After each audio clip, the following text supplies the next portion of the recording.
How did Ozigbo look on film? How'd that game look to you? Good. I thought he ran hard. I thought he played with passion. He was a warrior on Saturday. Our room, I think, for the most part, we've run the ball hard. All right. Michigan, we took a step back. The first two games, there were a lot of good things, but I thought he really ran the ball hard, caught the ball out of the backfield, and it was one of those deals that I was riding the hot hand. But he earned his stripes on Saturday.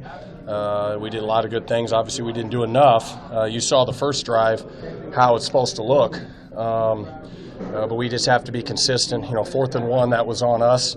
Our shoulders weren't square. We should have hit it on the backside. Those are the types of things that we just can't let happen, because now you give the ball, on the 40-yard line to the other team. So we have to continue. We have to get better on short yardage situations. That's been a deficient deal for us. Is there some distance now between Ozigbo and number 2? No.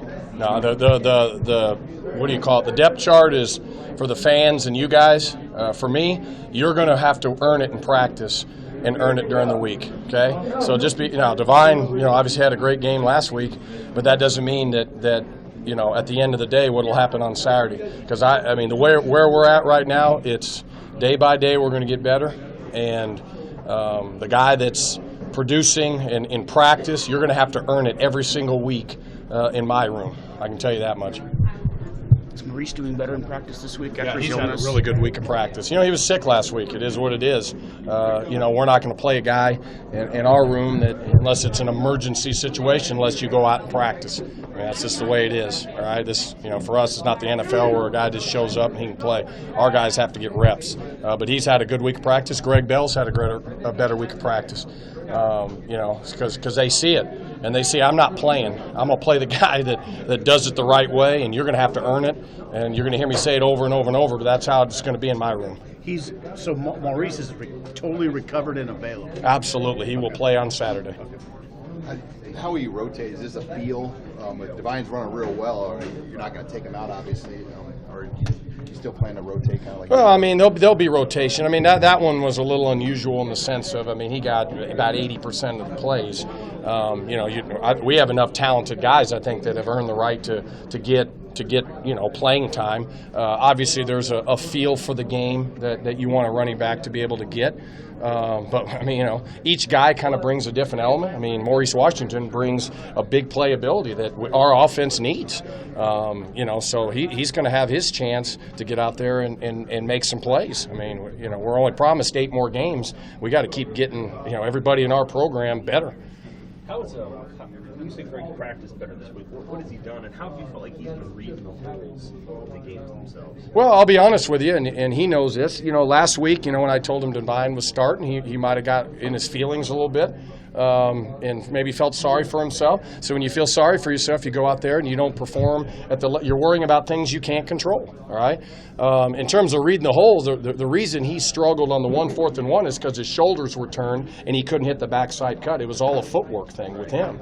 I think he does a good job of reading things, but footwork failed him. Stuff that we do every day in practice and pre-practice that we preach when it comes down to the situation when we really need it the most. We got to be able to not worry about, I got to make a play, stick to what you've been trained to do. And so he missed the cut on that, all right? But, he's a good football player. I got trust in him. He just, this is his coming up on his 5th game as a Husker, all right? And it's not like he's a veteran here. None of these guys are veterans in this offense. So we just have to, correct those mistakes, because when we do it right, it looks really good out there. Hey, Jerron mentioned yesterday that the transition from junior college to this level of football was maybe a little bit steeper than what he thought. And how has Greg kind of made that transition in games, I guess, for the first 5, and kind of how he's played, do you think? Has it been a little steep for him, too? Well, I think for any new guy, whether it's a freshman or a transfer, this is big-time football we're going out and playing. And, sometimes whether you were in high school or whether you're junior college, you were able just to completely dominate a game. That's not the case I mean, there's a lot of great football players you're going against, so you have to stay within the system and do your thing. You know, I think he's transitioned pretty well. Do I think he's going to keep getting better? Yes. Do I think when you look at big picture, sometimes junior college guys, it takes them a half a season to a whole season to really get what you really you can see what you recruited, and you know, I mean that's just the way it is. Because I was a JUCO head coach for 4 years, and my guys got a heck of a lot better as it went. You know, later in their first year and into their second year. Obviously, we can't speed up time. We just have to keep grinding every day to close that gap so we can go out there and be efficient in everything we do.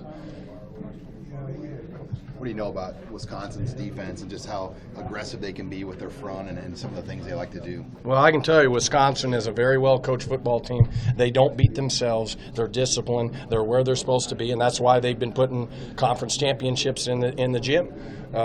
You know, they're where they're supposed to be. All right, we know where they're going to be at a lot of the time, but they're really tough and physical. They're middle of backers. Number 53 is a dude now. I mean, he'll come and he'll blow you up. 43 is a really good player. Their nose guard's about 350 pounds in the middle. They're just well coached. I mean, you just know what you're going to get. You're going to get about 60 plays because they're going to ugly the game and huddle up and have you sitting on the sideline boring you up. That's why you got to make sure the plays you run are efficient, because you're not going to be able to just sit there and, oh, well, we lost that play, and then boom, you know, you're just not going to get the ball that much. So, you know, that's why as we make our game plan, we're looking at plays that we feel like give us the best chance to be successful. But Wisconsin, both sides of the ball, they don't get penalties. You know, we obviously have to fix our penalties. We got too many doggone penalties. We had refs out there today. We got to fix it. You know, it's not, oh, okay, I'll get him the next time. No, now it's 2nd and 20. We can't recover from 2nd and 20 a lot of the times. We're playing behind the sticks too much. You know, so we got to be able to be proactive and fix these teachable moments for our guys. Do you usually have reps out there in practice? You know, they were in fall camp some of the time. You know, obviously you can ask the head man on that, but they were out there today. And as many times as they're out there, we want them out there because our guys need to be able to see it. You know, when we run a motion, you can't be sitting here moving your feet. Okay, now I'm going to get lined up, and now we got illegal motion. That happened in the football game, you know. Those things matter in the heat of the battle, and we just can't have those things. But all 3 phases of the game, we just keep killing ourselves. And, you know, we need to have a clean game where we don't have turnovers, we don't have penalties. We go out there and play the game how when they've made the game, how it's supposed to be played. A couple of guys have talked about how when you play Wisconsin, you're not going to get as many plays off offensively. Yep. When that's the case, do you think about maybe slowing things down a little bit, or does that take you away from who you are as an offense? No, we can't change who we are. You know, that's the thing. You know, we have to be who we are. They're going to be who they are. So at the end of the day, we have to be smart in, you know, making sure the right personnel's in the game, targeting the right guys, you know, in the certain situations, because you're just not going to get, you know, a ton of possessions. They're going to ugly the game. They'll take 4 yards. They'll take 4 yards. Like when we played Navy last year, I mean, you know what you're getting there. It's 4, 4, and 4, and they're gonna take 4 minutes off the clock every time they get it. You know, so we got to be efficient in all what we do offensively, and you know, but we're not going to change who we are, because then now we're doing something we're not used to. That's the deal. We got to be who we are. They're going to be who they are. You been to Camp Randall before? I have not. I have not. I mean, I know that it's a crazy environment. I know they do their little jump around thing in the 4th quarter, and the biggest thing when they do the jump around, you don't want to be getting your butt kicked. You want to be in the game, you know, because I know their fans are great. They're like our fans, but that's the fun environments that we get to play in. You either embrace it or you wilt. I'm looking forward to it.